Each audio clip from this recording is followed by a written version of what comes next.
Hello दोस्तों, मैं इंद्रजीत सिंह चौहान। मैं आपको एक गाना सुनाने जा रहा हूँ। गाना अच्छा लगे तो लाइक कीजिए, सब्सक्राइब कीजिए और बेल आइकन दबाना बिल्कुल ना भूलें। चलिए मैं सुनाने जा रहा हूँ कि आज हो पहिला मिलनवा, मिलल सजनी के सजनवा, आहा हमारे अंगे अंगे गुलाब नियन खिलल बा बदनवा।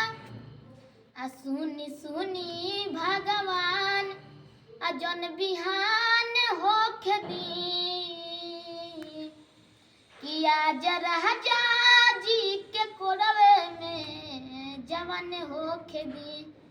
आज राजा जी के कोरवे में जवान होके दी।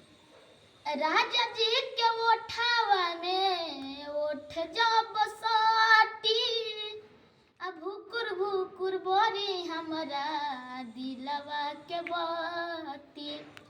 राजा जी के ओठावा में ओठ जब साटी, भुकुर भुकुर बोरी हमरा दिलवा के बाती।